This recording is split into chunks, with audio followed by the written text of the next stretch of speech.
इस कार्यक्रम के पुण्यार्चक हैं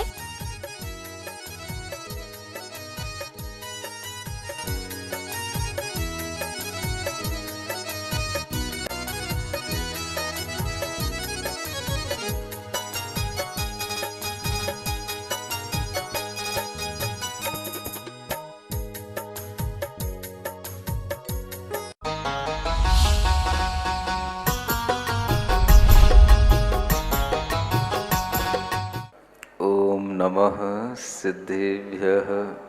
ओम नमः सिद्धेभ्यः। ओम नमः सिद्धेभ्यः। देवादिदेव 1008 श्री शांतिनाथ भगवान की जय। महामह नंदीश्वर पूजा विधान की जय हो। आचार्य गुरुवर श्री विद्यासागर जी महाराज जी की जय हो। आपसे कह रहा था कि यह जो व्यंतर देवों का वर्णन है यह मुख्य रूप से कहाँ मिलता है? तत्वार सूत्र यदि आप ग्रंथ पढ़ते हो तो आपके लिए बहुत कुछ जानकारी तत्वार सूत्र के माध्यम से मिल जाती है। तत्वार सूत्र का जो एक बहुत अच्छा क्लास के रूप में एक तरह से जैसे बच्चों को क्लास में पढ़ाया जाता है, बार बार रिवाइज किया जाता है, इस पैटर्न के साथ में एक बहुत अच्छा आप लोगों के लिए तत्वार सूत्र भी पढ़ने को सुनने को मिल रहा है। मिल रहा है? कहाँ मिल रहा है? घर बैठे मिल रहा है। सुनो तो, मिल रहा है कि नहीं मिल रहा है? कितने लोगों को पता है तत्वार सूत्र को हम घर बैठे पढ़ रहे हैं, सुन रहे हैं? कहाँ सुन रहे हैं? कौन से चैनल पर? कितने बजे? जिनवाणी चैनल पर ही सुन रहे हो। कितने बजे सुन रहे हो? रात में 9 बजे। ठीक है। देखो, ज्ञान का संस्कार हर घर घर में पहुंचना चाहिए। और जिस तरह से पहले गुरुकुल हुआ करते थे, उन गुरुकुलों में अध्ययन हुआ करता था, आज वैसे गुरुकुल बचे नहीं। लेकिन अगर हम थोड़ी सी जागृति बना करके रखें तो मैं कहता हूं किसी भी शहर में अलग अलग गुरुकुल खोलने की जरूरत नहीं है। अगर आप थोड़ी सी जागृति बना करके रखें तो हर घर को गुरुकुल बनाया जा सकता है। गुरुकुल क्या होता है? गुरु के द्वारा दिए हुए ज्ञान से अगर वह घर में स्वाध्याय होता है, पढ़ाई होती है, अध्ययन होता है, संस्कार मिलते हैं, तो वह घर भी अपने आप में गुरुकुल की परंपरा का घर बन सकता है। इसी भावना को ध्यान में रखते हुए आप लोगों के लिए वह तत्वार्थ सूत्र का जो प्रसारण आपके घर तक पहुंचाया जा रहा है वो इसीलिए है, केवल प्रवचन नहीं है, केवल क्लास नहीं है, लेकिन आपके लिए आपको जोड़ते हुए वह इसलिए है छोटे से छोटा बच्चा भी, नए उम्र के अपने बेटे बेटियां भी उसको पढ़ने में इंटरेस्ट अगर लाएंगे तो वह तभी ला पाएंगे जब उन्हें बार बार वह चीज का रिवीजन कराया जाए, उसके एग्जाम लिए जाएं, उन्हें तरह तरह से मोटिवेशन दिया जाए और उन्हें हर चीज को बड़ी ग्राफिक के साथ में, मैपिंग के साथ में जब उनको बताया जाता है तो उन्हें हर चीज को समझने में सुविधा पड़ती है, आसानी से वो समझ पाते हैं। और यही प्रयास किया जा रहा है। आप लोग तत्वार सूत्र पढ़ लेते हैं, बड़ी उम्र में पढ़ पाते हैं, लेकिन अगर हमें अपने बच्चों को यह तत्वार सूत्र सिखाना है, पढ़ाना है, तो हमें इस तरह के प्रोग्रामों के साथ में उन बच्चों के साथ जरूर बैठना चाहिए और उन बच्चों को थोड़ा इंटरेस्ट दिलाना चाहिए कि हम भी ये बेसिक चीजें सीखें जो हमारी जैन धर्म की बेसिक चीजें हैं, जो बेसिक प्रिंसिपल्स हैं, उनको अगर हम समझेंगे तो हमारे अंदर ये ज्ञान आएगा कि क्या लोक है, क्या लोक के अंदर भरी हुई चीजें हैं, क्या जीव है, क्या अजीब है, क्या आत्मा है, क्या परमात्मा है। ये सब ज्ञान हमें मिल रहा है, लेकिन हम उससे अपने आप को जोड़ने की कोशिश करें। और इसी क्रम में अनेक लोग उस तत्वार सूत्र को सुनते हैं, पढ़ते हैं, लेकिन एक मन में भाव आया, जिस तरह से हिंदू धर्म के अंदर उनके यहां पर पीढ़ियों को वेद पढ़ने के लिए प्रोत्साहन मिलता है, वेद पढ़ने के लिए तरह तरह से उन्हें प्रेरणा दी जाती है, ऐसे ही जैन धर्म के अंदर जैन लोगों को तत्वार्थ सूत्र पढ़ने की प्रेरणा हर एक माता पिता को अपने बच्चे को देना चाहिए। यह मैं बता चुका हूं, तत्वार्थ सूत्र जैन धर्म का वह सूत्र ग्रंथ है जिसे आसानी से हर कोई पढ़ सकता है। और अगर कोई आपसे पूछता है कि जैसे अन्य अन्य धर्मों के प्रमुख ग्रंथ होते हैं, अन्य अन्य संप्रदायों के प्रमुख अपने अपने ग्रंथ होते हैं, जैन धर्म का कौन सा ऐसा प्रमुख ग्रंथ है जिससे हम पूरे जैन सिद्धांतों को समझ सकें, तो उसका नाम एकमात्र है तत्वार्थ सूत्र। उस तत्वार्थ सूत्र की व्याख्या आपको सुनना चाहिए। तत्वार्थ सूत्र के विचारों को, उसके ज्ञान को आपको अंगीकार करना चाहिए। और वह जो तत्वार्थ सूत्र का पाठ है, उस सूत्रों को भी आपको याद करने का भाव करना चाहिए। आज से कुछ वर्ष पहले पूरे भारत के अंदर जैन समाज के अंदर ये एक पद्धतियां प्रचलित रहा करती थी कि घर घर में जब भी मां सुबह सुबह भोजन बनाती थी, चक्की से वह गेहूं पीसती थी, आटा बनता था, मसाले बनते थे, काम करते करते इन धर्म ग्रंथों का भी मुंह से वाचन चलता रहता था और काम भी होता रहता था। कोई द्रव्य संग्रह पढ़ रहा है, कोई रत्नकरण श्रावकाचार पढ़ रहा है। आचार्य प्रणीत इन ग्रंथों का अगर हमारे मुंह से वाचन होता है और हमारा मन उस समय पर उसमें लगा रहता है, हमारा उपयोग शुभोपयोग बना रहता है। हम भले ही कोई भी क्रिया अपनी संज्ञा की पूर्ति करने के लिए कर रहे हो, लेकिन हमारा उपयोग उसमें शुभ रह सकता है। हमें पाप का वह बंध नहीं होगा जो उस तीव्रता के साथ होना चाहिए था, क्योंकि हमारे मन में गृह कार्य करने का, कर्तव्य पूर्ति का एक भाव है, लेकिन मन में भाव क्या चल रहा है? हमारा परिणाम, हमारे भाव, हमारा उपयोग शुद्ध रहे। इसी तरह से मन में विचार आता है, हर घर में तत्वार्थ सूत्र का हर बच्चे को पठन पाठन और वाचन कराने का संस्कार अगर हर माता पिता ले लें तो हर घर के अंदर एक गुरुकुल तैयार हो सकता है और हर घर अपने आप में गुरुकुल बन सकता है। आपको कुछ नहीं करना, आपको केवल अपने बच्चे को धीरे धीरे याद कराना है। तत्वार्थ सूत्र लगभग तीसरे अध्याय के वाचन के साथ चल रहा है, लेकिन पिछला कार्य भी उसके साथ में चल रहा है और उसमें प्रथम अध्याय के सूत्रों को याद करने का एक प्रोग्राम सामने लाया गया है। केवल प्रथम अध्याय। कितने सूत्र हैं उसमें? 33 सूत्र हैं। इतने सूत्र केवल आपको याद करना है। आप अपने बच्चों को याद कराएं और उन सूत्रों की फिर परीक्षा ऑनलाइन, क्योंकि आप सब जगह के लोग यहां एक साथ तो आ नहीं सकते, इसलिए घर बैठे बैठे ये सब काम करना है। आपका मन होना चाहिए बस कि हमें ये काम करना है। बच्चों को सूत्र पढ़ाना शुरू करो।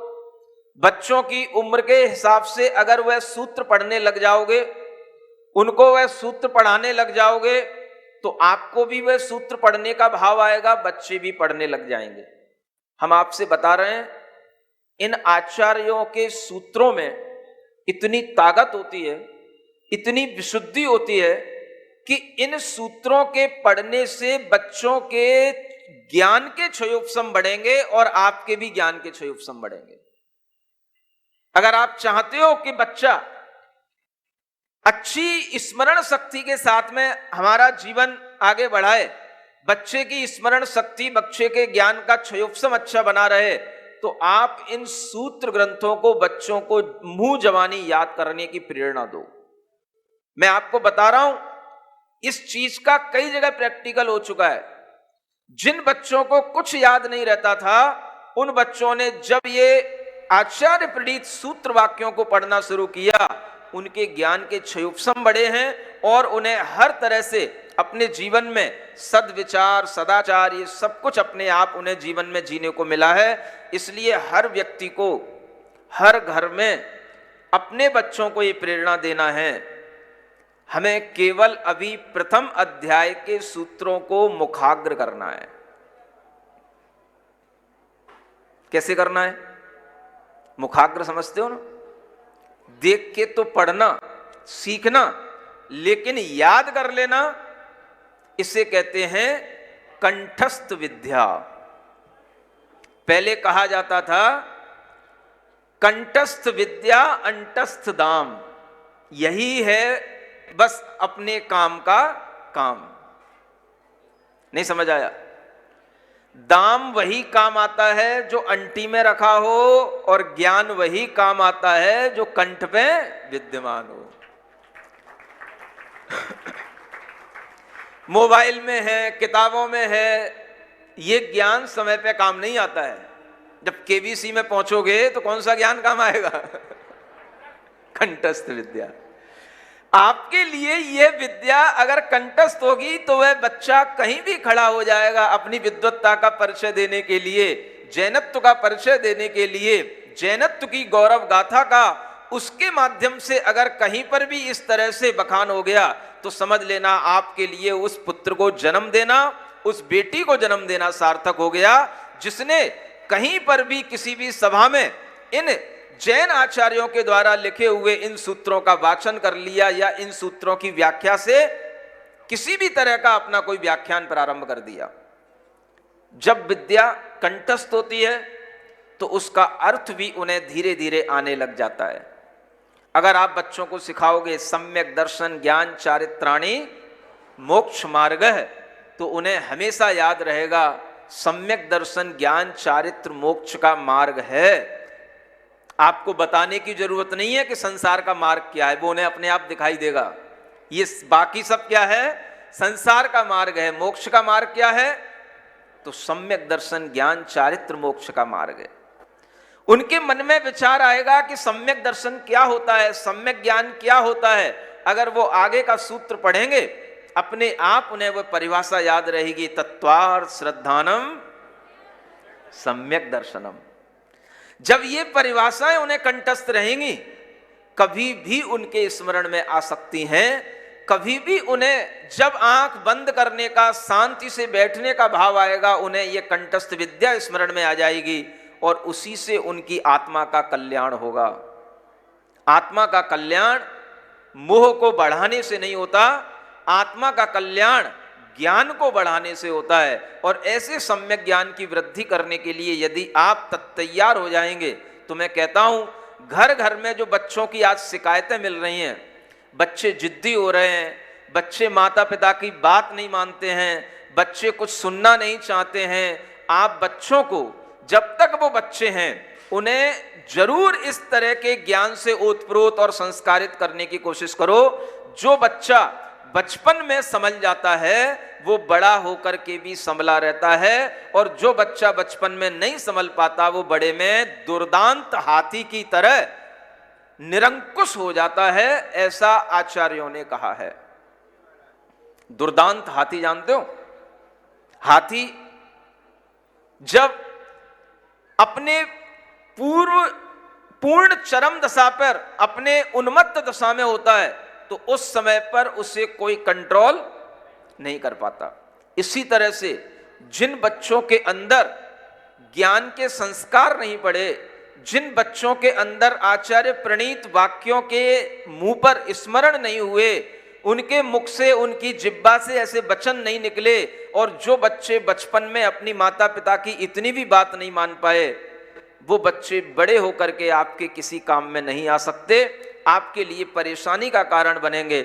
इसलिए इन बच्चों को बड़े प्यार से, बड़े प्रेम से, बड़े अच्छे ढंग से पुचकार करके इन्हें ये भाव दो कि इन बच्चों के लिए एकमात्र यह ज्ञान का संस्कार अगर बनेगा तो हमें ऐसे सूत्र ग्रंथ जो सभी आचार्यों को मान्य हैं, उन सूत्र ग्रंथों को हम अपने बच्चों को स्मरण कराएं और उस स्मरण के माध्यम से फिर हम उन्हें परीक्षा दिलवाएं। भले ही वो कितना ही थोड़ा बहुत उसमें हकलाएं तुतलाएं, थोड़ा बहुत वे मिस हो जाएं, नहीं बोल पाएं, कोई बात नहीं, लेकिन उनका यह साहस उनके कॉन्फिडेंस को बढ़ाने वाला होगा। बच्चों का कॉन्फिडेंस तब बढ़ता है जब वह अपने ज्ञान को दूसरों के सामने प्रेजेंट करते हैं, उससे उन बच्चों के अंदर कॉन्फिडेंस का लेवल बढ़ता है। और इसी तरह की बातों को ध्यान में रखते हुए यह तत्वार्थ सूत्र के प्रथम अध्याय की मौखिक परीक्षा का समय आपके सामने आने वाला है। आप केवल अपने बच्चों के नाम के साथ में उसमें रजिस्ट्रेशन कराएं। जो भी आपके सामने वो गूगल में या चैनलों पे फॉर्म मिलते हो, उसमें आप अगर रजिस्ट्रेशन कराएंगे तो बच्चों के लिए एक नई अपॉर्चुनिटी मिलेगी अपना कॉन्फिडेंस और अपनी नॉलेज बढ़ाने की। तैयार हो? घर बैठे गुरुकुल की प्रभावना करना है, कहां कहां से नई नई चीजें बनाई जाएं। आप संस्कार देने की एक बार कोशिश करो, फिर आप देखना कि इसके कितने अच्छे फायदे हैं। आप खुद हमें आकर के बताओगे कि हमें इसके इतने अच्छे अच्छे फायदे मिले हैं। और हर चीज वो फायदेमंद होती है जो हम अपने विश्वास और श्रद्धा के साथ करते हैं। जब हम भक्ष और अभक्ष की बात करते हैं तो ऐसा ना हो कि आपके पढ़े लिखे बच्चे ये कहने लगें कि हमें भक्ष ही क्यों खाना चाहिए, हम अभक्ष भी खा सकते हैं। अनेकांत दृष्टि से कुतर्क ऐसा किया जाएगा, लेकिन इस तरह का कुतर्क करने का मतलब होगा कि उन्हें अभी अनेकांत दर्शन की विचारधारा समझ में नहीं आई। भक्ष और अभक्ष में भी अनेकांत दर्शन इस रूप में लगता है, वो मैं आपको पहले से इसलिए अवेयर करके बता दे रहा हूं ताकि आप लोग अपने बच्चों के कुतर्क में काफिल ना हो जाएं, परेशान ना हो जाएं। भक्ष भी होता है, लोग भक्ष भी करते हैं। भक्ष भोजन मतलब जो ईटेबल है, जिसे हम कह सकते हैं खाने योग्य है, वो भक्ष कहलाता है। जो अनईटेबल है, खाने योग्य नहीं है, फिर भी लोग खाते हैं, उसे अभक्ष कहा जाता है। तो भक्ष करने वाले भी लोग हैं और अभक्ष वाले भी लोग हैं। दुनिया में भक्ष भोजन भी खाया जाता है, अभक्ष भी खाया जाता है। मना तो किसी से नहीं किया जा सकता। परंपराएं हर तरह की चली आ रही हैं। पंचम काल में भी हैं, चतुर्थ काल में भी थी। आप देखते ही हैं पुराणों में खूब सारे कथानक मिलते हैं जिनमें मना किया जाता है। राजाओं को पाबंदी लगानी पड़ती है। अष्टानिक के दिनों में भी वो पाबंदी लगाते हैं कि कोई व्यक्ति किसी भी जीव की हिंसा ना करे, किसी भी जीव का मांस इत्यादि न खाए, किसी भी तरह का मदिरापान न करे। इस तरह की पाबंदियां राजाओं ने लगाई हैं इन अष्टानिक के दिनों में। तो इसका मतलब है कि चतुर्थ काल में भी अभक्ष भक्षण चलता था। लोगों के लिए हम मना नहीं कर सकते, लेकिन जो उपदेश होते हैं वो समझदार लोगों के लिए होते हैं, क्योंकि आचार्यों ने कहा है मूर्खों को कभी उपदेश देना नहीं। उपदेशो ही मूर्खाणाम प्रकोपाय वर्तते। मूर्खों को दिया गया उपदेश उनके कोप को बढ़ाने वाला होता है। कोप मीन्स उनके क्रोध को, उनकी एंगर को और बढ़ाएगा। तो अगर हमारे इस उपदेश से कहीं आपका भी कोप बढ़े तो फिर उसका जिम्मेदार कौन होगा? मैं या आप? कौन होगा उसके जिम्मेदार? हाँ, हम ही होंगे। अगर हम जिम्मेदार हो गए तो ये निश्चित मान के चलना कि आपकी गिनती भी उन्हीं मूर्खों में आ गई है जिसके लिए ये कोटेशन नीतिकारों ने बनाया था। कोई बात नहीं, उपदेश तो हमेशा सदुपदेश ही होता है। और उपदेश अगर आपके लिए क्रोध बढ़ाने वाला समझ में आ जाए तो इसका मतलब है कि हम कहीं ना कहीं अनसिविलाइज्ड हैं। हमारी जो इंटेलिजेंसी होनी चाहिए, जो हमारे अंदर की एक संस्कार के साथ में शिक्षा होनी चाहिए, वो अभी हमारे पास में नहीं है। और इसी के कारण से हम इस तरह के कुतर्क भी कर सकते हैं और अनेकांत दर्शन की उस अवधारणा को समझने में भूल भी कर सकते हैं।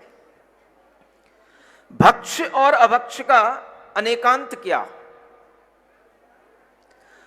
भक्ष और अभक्ष का अनेकांत यह है, पहले भी लोग भक्ष करते थे, अभक्ष भी करते थे। आज भी लोग भक्ष भोजन करते हैं, आज भी लोग अभक्ष भोजन करते हैं। कथनचित लोग भक्ष को भी खाते हैं, कथनचित लोग अभक्ष को भी खाते हैं। ये भक्ष और अभक्ष का अनेकांत है। किसको कौन सा खाना, ये आपकी विवक्षा पर निर्भर करेगा। अगर आप दयावान हैं, अगर आप सभ्य हैं, अगर आपके अंदर दूसरे जीवों की पीड़ा दिखाई देती है, अहिंसक हैं, तो आपके लिए भक्ष भोजन करना बनता है। देखो कितनी अच्छी अनेकांत की परिभाषा है, इससे किसी को बुरा नहीं लगेगा। आपके अंदर दया नहीं है, आपके अंदर क्रोध है, आपके अंदर अगर दूसरे जीवों की हिंसा करने में ही आनंद आता है, आपको अभक्ष भोजन अच्छा लगेगा। कितनी बार देखा जाता है, एक बार तो मैंने बहुत पहले किसी चैनल पर यह देखा कि किन्हीं लोगों ने मांसाहारी लोगों के सामने शाकाहार का एक बिगुल बजा दिया कि नहीं, भोजन शाकाहारी होना चाहिए। सुन रहे हो, महाराष्ट्र की बात है। उस समय पर उन न्यूज सुनने में आई कि उन मांसाहारी लोगों ने उस शाकाहारी व्यक्ति के घर के सामने ही जाकर के मुर्गी को वहीं पर जाकर के उसको, मतलब जो भी वो करते हैं वो कर दिया, उसको उसी समय पर आग में भून दिया। करो, तुम क्या करोगे, मैं ये कर रहा हूं। समझ आ रहा? इसलिए कह रहा था, उपदेशो ही मूर्खाणाम प्रकोपाय वर्तते। जो व्यक्ति के लिए उपदेश दिया जाना है वो उपदेश भी सदाचारी व्यक्ति को लगता है। अहिंसक भावना रखने वाले व्यक्तियों के लिए उपदेश होते हैं, अन्यथा इन उपदेशों को सुनकर के क्रोध होना स्वाभाविक है। आप मना क्यों करते हैं? हमें जो खाना है हम खाएंगे, हमें जो पीना है वो पिएंगे। आज के बच्चों की सबसे बड़ी जो एक तर्कणा रहती है, सबसे पहले जो मुंह से उनके जबान से निकलता है, आप कौन होते हैं हमारी लाइफ में इंटरफेयर करने वाले? हमारी लाइफ अपनी है, हम अपना जीवन जी रहे हैं, आप कौन होते हैं हमें ज्ञान देने वाले? ये खाइए, ये नहीं खाइए, ये पहनिए, ये नहीं पहनिए, यहां रहिए, यहां नहीं रहिए, ऐसा करिए, ऐसा नहीं करिए। Who are you? आप कौन है इसके विषय में हमारे लिए इंटरफेयर करने वाले? सुन रहे हो? ये बच्चे बोलते हैं, पढ़े लिखे लोग बोलते हैं।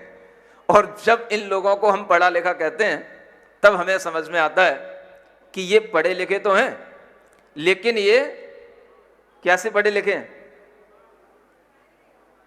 कैसे पढ़े लिखे हैं? ये पढ़े लिखे असभ्य लोग हैं। सिविलाइज्ड होना अलग बात है और पढ़े लिखे होना अलग बात है। पढ़े लिखे होने के साथ में अगर सभ्यता नहीं आई तो उन्हें पढ़े लिखे असभ्य लोग कहा जाता है। ऐसे असभ्य लोगों के लिए भी अगर ये उपदेश मिलते हैं तो भगवान की देशना कहती है, अनेकांत दर्शन कहता है, आपको बुरा मानने की जरूरत नहीं है। आप उनको उस एस्पेक्ट से देखें, उसी पहलू से उनको देखें कि भाई ये ऐसा क्यों बोल रहे हैं, क्योंकि इनका मन है गंदा खाने का। जिसके मन में आमिष भोजन करने का, मांसाहार करने का मन होगा, जिसके मन में हिंसा करने का भाव होगा, उसके मन में इस तरह के सदुपदेश, शाकाहार के उपदेश, अच्छे विचार उसे बुरे लगेंगे।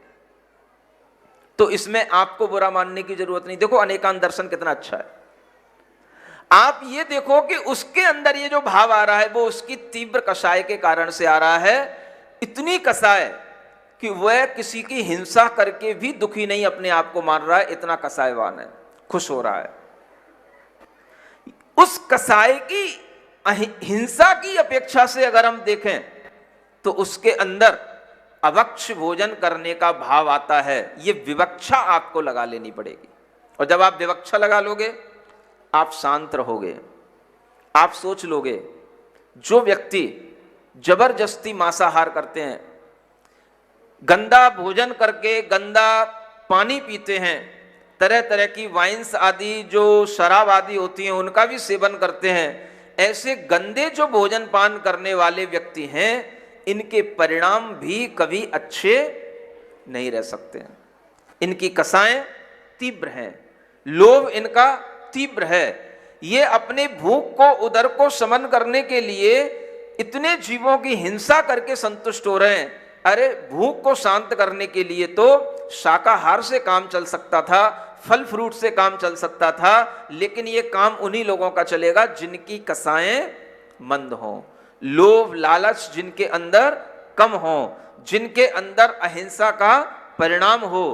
तो अहिंसा की अपेक्षा से तो, मंद कसायों की अपेक्षा से तो भक्ष्य भोजन होता है, और हिंसा के परिणामों से तीव्र कसायों की अपेक्षा से अभक्ष्य भोजन होता है। ये सिद्ध हो जाता है। ये दोनों तरह के एटीट्यूड किस किस अपेक्षा से हैं, ये आपको पता रहना चाहिए।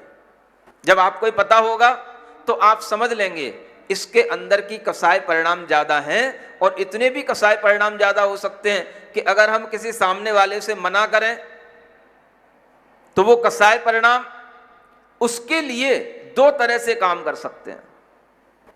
एक तो ये होता है कि व्यक्ति अज्ञानता से काम करता है, एक होता है व्यक्ति जानबूझ के करता है। क्योंकि पाप आश्रम दोनों प्रकार से कहा गया, ज्ञात भाव से, अज्ञात भाव से। अगर वह पाप ज्ञात भाव से कर रहा है, जानबूझ करके कर रहा है, तो उसको अगर आप समझाओगे तो वह आप पर क्रोधित होगा। माने वह जानबूझ करके कर रहा है तो उसकी कसाई की तीव्रता अधिक है, और अगर वह अज्ञात भाव से कर रहा है, पता नहीं था, अरे इसमें ऐसी हिंसा होती है, पता नहीं था, इसको खाने से इतना पाप लगता है, पता नहीं था, इसको खाना इतना बुरा माना जाता है, पता नहीं था कि ऐसे भोजन करने से हमें नरक और त्रियंच बनना पड़ता है, ऐसी गतियों को प्राप्त होना पड़ता है, ये पता नहीं था। तो वो व्यक्ति समझ जाता है। तो उपदेश उन दोनों लोगों के लिए दिए जाते हैं, लेकिन उपदेश देने के बाद में उसका रिजल्ट क्या आ रहा है, उससे ये नापा जाता है कि सामने वाला, सुनने वाला व्यक्ति कैसा है, और वह अपने अंदर उस भाव को ज्ञात भाव से कर रहा है या अज्ञात भाव से कर रहा है। अगर समझदार होगा, जानकारी नहीं थी इसलिए कर रहा होगा, जानकारी लेने की भी कोशिश करेगा। ऐसे भी समझदार बच्चे होंगे जो ये जानने की कोशिश करेंगे कि वास्तव में हम जो चीजें खा रहे हैं इनमें वास्तव में क्या किसी का मांस मिला हुआ है, क्या किसी का खून मिला हुआ है, क्या ये वस्तुएं वास्तव में अभक्ष्य हैं। ऐसी जानकारी लेकर के भी जो बच्चे उसको छोड़ देंगे वो भी समझदार कहलाएंगे। गुस्सा तो करना ही नहीं, बुरे करने वाले के लिए भी गुस्सा नहीं करना। हर व्यक्ति अपनी मर्जी का मालिक है। जब बच्चा अपने सामने आकर के कहता है तुम कौन होते हो मेरी जिंदगी में दखल अंदाजी करने वाले, तो समझो उस माता पिता के ऊपर क्या गुजरती होगी, जो गुरु हैं उनके ऊपर क्या गुजरती होगी जब इस तरह से बच्चे बोलते हैं। लेकिन उन बच्चों की वह तीव्र कषाय के परिणाम उन्हें कुछ भी समझने के लिए उन्हें प्रेरित नहीं कर पाते, उन्हें भीतर से तैयार नहीं कर पाते। तो बच्चे इस तरह की लैंग्वेज बोलने लग जाते हैं। आजकल ये लैंग्वेज बहुत बढ़ रही है। बच्चों को रोकें किसी काम से तो सबसे पहला बात होती है, सबसे पहली उनका स्टेटमेंट होता है, क्यों, हमें क्यों रोका जा रहा है, आप कौन होते हैं।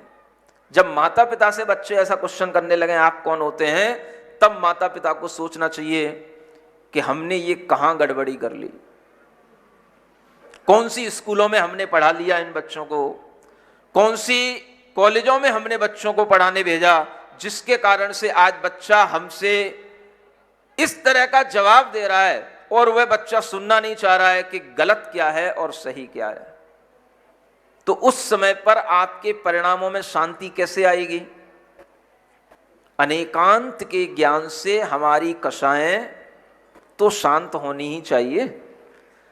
गलत देख करके भी अगर हम उसकी विवक्षा को समझ लेंगे, इसके परिणाम में अभी तीव्रता चल रही है, इसके भावों में अभी उद्रेक है, इसलिए अभी इसको समझाना उचित नहीं समझ में आ रहा है, अपन को ही शांत रहना उचित है। यही अनेकांत का ज्ञान आपको शांत बनाए रखेगा, अन्यथा लड़ाई बढ़ जाएगी, झगड़ा बढ़ जाएगा। आप सोचें, उस वीडियो को देख करके मुझे लगा कि मांसाहारी लोग कितना ज्यादा सपोर्ट करते, कितना ज्यादा एग्रेसिव हो जाते हैं। आप कौन होते हैं और उस शाकाहारी व्यक्ति के घर के सामने आकर के वो मांसाहार का प्रचार करते हैं। तो आप सोचें कि दुनिया में सब कुछ है, गलत भी है, सही भी है, भक्ष भी है, अभक्ष भी है, लेकिन उसका अनेकांत यही है कि जिन लोगों के जैसे परिणाम होंगे वो उसी तरह का भोजन करेंगे। जिनके अंदर क्रूरता की परिणाम होंगे उन्हें अभक्ष भक्षण करने में कोई डर नहीं लगेगा। जिनके पाप कर्म के तीव्र उदय चल रहे होंगे उन्हें अभक्ष भक्षण करने में कोई बिल्कुल भी उन्हें कोई परेशानी नहीं होगी। और जिनके कुछ कर्म भीतर से अच्छे उदय में आ रहे होंगे, प्रशस्त कर्म उदय में आ रहे होंगे, शुभ कर्म उदय में आ रहे होंगे, तो उनके परिणाम अपने आप धीरे धीरे अच्छे होते चले जाते हैं। और ऐसे लोग न केवल किसी भी तरह के नियम लेने से, बल्कि अपने आप दूर दूर से भी अगर उपदेश सुन लेते हैं तो अपने मन में ठान लेते हैं, भले ही हम महाराज के पास तक नहीं पहुंच पाए कोई बात नहीं, लेकिन अपने मन में विचार कर लेते हैं हमें ऐसे गंदे भोजन, गंदा पानी, ऐसे हमें शराब, मांस आदि का सेवन नहीं करना, अंडों का सेवन नहीं करना। चाहे कोई क्रिकेटर कहे, चाहे कोई एक्टर कहे कि अंडा शाकाहार होता है, लेकिन हर एक समझदार व्यक्ति को यह पता होना चाहिए कि अंडा फलों की तरह किसी वृक्ष पर नहीं लगता। अंडा कभी भी जो है किसी भी तरह की पृथ्वी से उत्पन्न नहीं होता, वह किसी जीव से उत्पन्न होता है, और इस तरह से वह अंडा कभी भी शाकाहार नहीं हो सकता। यह अंडा को शाकाहार कहने वाले लोगों के लिए समझना चाहिए कि हम कितना गलत कह रहे हैं। और इस तरह की चीजें जब बच्चों के सामने आती हैं तो कुतर्कों की झड़ी लग जाती हैं, समझदारी न जाने कहां चली जाती है। दूध की उपमा अंडों से दी जाती है। अंडे की उत्पत्ति का स्थान अलग होता है और दूध की उत्पत्ति का स्थान अलग होता है। अंडा जिस स्थान से निकलता है वो गंदा स्थान होता है, दूध जिस स्थान पर उत्पन्न होता है वह एक अलग जगह होती है जहां पर सिर्फ दूध बनता है। दूध की एक केमिस्ट्री अलग है, दूध की केमिस्ट्री को अंडे की केमिस्ट्री से नहीं जोड़ा जा सकता। अंडे में चूजा रहता है, अंडा कोई भी अंडा ऐसा नहीं होता जो फर्टिलाइज ना हो, जो शाकाहारी हो, ऐसा कोई अंडा नहीं होता। ये दुनिया के अनेक वैज्ञानिकों ने सिद्ध कर रखा है, लेकिन फिर भी समझदार लोग जिन्हें खाना है तो वह किसी ना किसी तरह के कुतर्कों को सामने ला करके उस अंडे को खाने की कोशिश करते हैं। ऐसे वैज्ञानिकों के स्टेटमेंट हमने पढ़े हैं। दुनिया का कोई अंडा शाकाहारी नहीं होता, चाहे वो फर्टिलाइज हो चाहे अनफर्टिलाइज हो, उसके अंदर जब तक चूजा नहीं होगा, जब तक उसके अंदर भ्रूण नहीं होगा, वह अंडा विकसित हो ही नहीं सकता। यह इतना बड़ा अज्ञान दुनिया के अंदर चल रहा है, टीवियों के माध्यम से इस तरह के इस अज्ञान का प्रचार किया जा रहा है, जिसके माध्यम से समझ में आता है कि भोले भाले बच्चों को, जिनकी बुद्धि, जिनका विवेक विकसित नहीं होता, उनके सामने अगर इस तरह के प्रचार बड़े बड़े एक्टर और क्रिकेटर ये करते हैं तो इसका प्रभाव जो बच्चों के ऊपर पड़ता है, उसी के कारण से बच्चे बिगड़ने लग जाते हैं, मांसाहारी हो जाते हैं, और उन्हें ये क्वेश्चन करने की हिम्मत पड़ जाती है अंडा भी शाकाहारी होता है, देखिए, पढ़िए, सुनिए, ये दिखाने लग जाते हैं। समझो, अगर अपने घर में बच्चा इस तरह की हिम्मत करने लग गया तो समझना कि हमने उसके संस्कार में कहीं ना कोई कमी रखी है और उसके लिए गलत संगति मिली है, जिसके कारण से आज उसकी हिम्मत इतनी बढ़ गई। अन्यथा एक समझदार बच्चा जो जैन धर्म के संस्कारों से संस्कारित होगा, हिंदू धर्म के भी ब्राह्मणत्व के संस्कारों से संस्कारित होगा, वह कभी ये क्वेश्चन भी उठाने की कोशिश नहीं करेगा कि क्या अंडा भी शाकाहार होता है या मांसाहार होता है। ये क्वेश्चन ही नहीं आएगा उसके अंदर। एक तरफा उसके लिए यह ज्ञान होगा कि अंडा कभी भी शाकाहार नहीं हो सकता। इस तरह का जो ज्ञान आज हमारे बच्चों से छूट रहा है, वह ज्ञान हमें बच्चों के अंदर डालना चाहिए, संस्कार डालना चाहिए। और अनेकांत दर्शन ये कहता है कि अगर वो बच्चा समझदार न बने, समझे नहीं, तो आपको अपने परिणाम शांत रख करके कर्म की व्यवस्था को देखना चाहिए। इसके ऐसे ही कर्मों का उदय है, ये मेरी बात को नहीं समझ रहा, गुरुओं की बात को नहीं समझ रहा, तो यह उसके तीव्र कर्म के उदय का परिणाम है। ऐसी विवक्षा बना करके जब आप उसके प्रति देखेंगे, सोचेंगे, तो आपके परिणाम शांत होंगे। और आपके परिणाम शांत होने से हो सकता है कभी उसके अंदर भी शांति से सोचने का विचार आए और अनेकांत दर्शन के माध्यम से उसके दिमाग के पर्दे भी खुलें, उसके अंदर से भी भ्रम के पर्दे हटें और उस अनेकांत दर्शन के माध्यम से वो समझ पाए कि नहीं, जो गलत है वह गलत है, चाहे उसे कितनी तरह से सही सिद्ध करने का प्रयास किया जाए, गलत कभी सही नहीं होता और सही कभी गलत नहीं होता। ये हमेशा आपको ध्यान में रखना है। तो अनेकांत दर्शन हर जगह पर घटित करना है।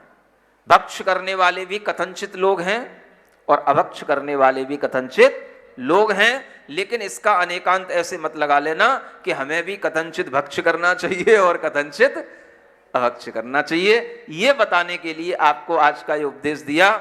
गुस्सा तो नहीं आ रहा? बोलो तो। अब कह ही नहीं सकोगे हमारे सामने बैठे हो, क्योंकि आपको पता है अगर हमने गुस्सा किया तो मूर्खों की श्रेणी में आ जाएंगे, है ना। इसलिए आपको नहीं गुस्सा आ रहा है तो इसका मतलब है आपके अंदर अनेकांत का ज्ञान प्रवेश कर रहा है। बोलिए शांतिनाथ भगवान की।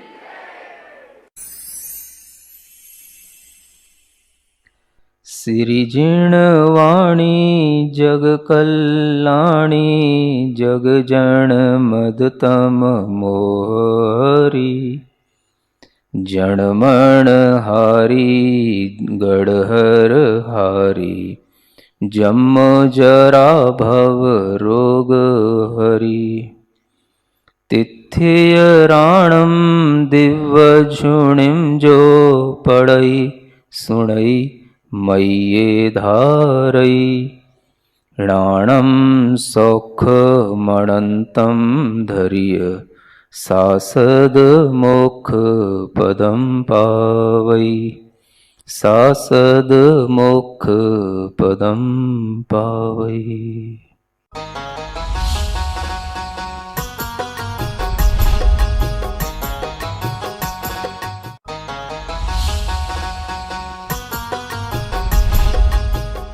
इस कार्यक्रम के पुण्यार्चक थे